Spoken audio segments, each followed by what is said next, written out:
tangent. So what is tangent? Now see tangent म्हणजे काय? अशी एक लाईन जी सर्कलला एकाच पॉइंट मध्ये टच करते. Line which touches the circle in only one point त्याला काय म्हणायचं? tangent. सो आता इथे तुम्ही जर बघितलं AB दोन पॉइंट मध्ये टच केलं, A आणि B, PQ दोन पॉइंट मध्ये टच केले, EA दोन पॉइंट मध्ये टच केले, CD एक पॉइंट मध्ये केले, पण इकडे सेंटरला जोडला गेला. येतं लक्षात? समजतंय? तुम्हाला की CD कुठे एकाच पॉइंट मध्ये केलं, पण C पण सेंटर सर्कलचाच पार्ट आहे. सर्कलला टोटल सर्कलला एकाच पॉइंट मध्ये टच करणारी लाईन बघा. तर आपल्या लक्षात येईल लाईन L, लाईन L किंवा ज्याला AZ असं म्हणू शकतो आपण. लाईन AZ किंवा लाईन L, लाईन M किंवा एकाच पॉइंट मध्ये A मध्ये टच झाली आणि ही लाईन M D मध्ये टच झाली. बरोबर आहे? सो ज्या लाईन्स सर्कलला एकाच पॉइंट मध्ये टच करतात त्याला काय म्हणायचं? tangent. म्हणजे काय आपण म्हणणार? The line which touches the circle in only one point. एकाच पॉइंट मध्ये सर्कलला टच करणारी लाईन त्याला आपण काय म्हणतो? tangent. In our case line L and line M are tangents. Okay, or AZ and DZ are tangents. समजतंय? tangent म्हणजे काय? Simple concept. सर्कलला एका पॉइंट मध्ये स्पर्श करून जाणारी लाईन, टच करून जाणारी लाईन त्याला काय म्हणायचं? tangent. आता इंटरेस्टिंग गोष्ट काय आहे tangent बद्दलची कन्सेप्ट काय आहे? जसं आपण कॉर्ड बद्दल बघितलं होतं ना, कॉर्ड बद्दल काय बघितलं होतं आपण की कॉर्डचा जर मिड पॉइंट आपण सेंटरला जोडला तर तो ऑटोमॅटिकली काय होतो? परपेंडिक्युलर होतो. म्हणजे आपल्याला स्वतःहून है ना, आपल्याला स्वतःहून त्या कॉर्डचा मिड पॉइंट घेऊन तो सेंटरला जोडावा लागेल पहिल्या कन्सेप्ट मध्ये, तरच त्याला परपेंडिक्युलर होतो. कॉन्व्हर्स सांगतो त्याला. पण या केसमध्ये तसं नसतं. इथे तुम्ही जो पॉइंट टँजेंटने जो पॉइंट सर्कल सोबत टच केला किंवा इंटरसेक्ट केला ज्या पॉइंटमध्ये, त्या पॉइंटला तुम्ही सेंटर सोबत जोडलं तर ते ऑटोमॅटिकली ते काय होऊन जातं रे? परपेंडिक्युलर होतं. इथे बघा CA बघा, AZ is a tangent fine आणि C is the centre. C आणि A यांना आम्ही जोडलं. बरोबर आहे? C आणि A ला आपण जोडलं तर काय झालं? A काय? टँजेंटचा इंटरसेक्टिंग पॉइंट, C काय? सेंटर. यांना आपण जोडलं तर ऑटोमॅटिकली CA हा AZ ला परपेंडिक्युलर होऊन जातो. सेम इकडची हे बघा, इथे पॉइंट आहे D, D ला इथे जोडलं तर हा इथे ऑटोमॅटिकली 90 डिग्री होऊन जातो. ओके, इथं लक्षात?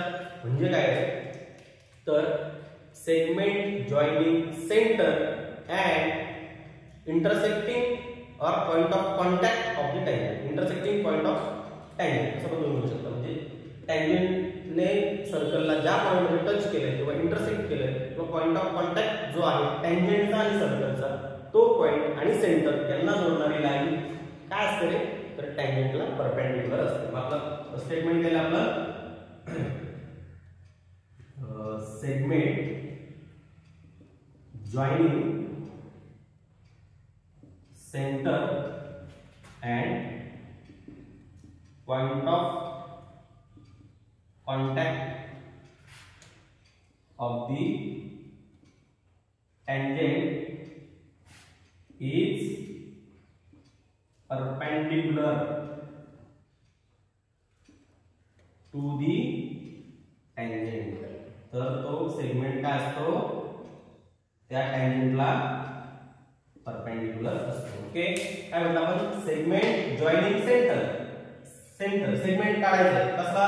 सेंटरला आणि पॉइंट ऑफ कॉन्टॅक्टला जोडणार. सेंटरला आणि पॉइंट ऑफ कॉन्टॅक्ट ला जोडणारा एक सेगमेंट काढला. बरोबर?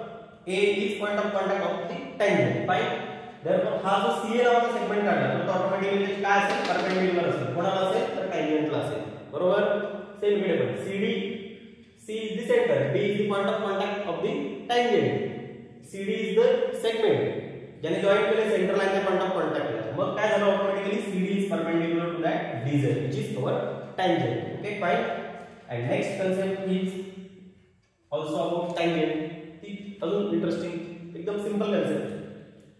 तुम्ही एका बाहेरच्या पॉइंटवर suppose Z is outer point, suppose म्हणजे तो आहे Z is any outer point, exterior ज्याला म्हणतो.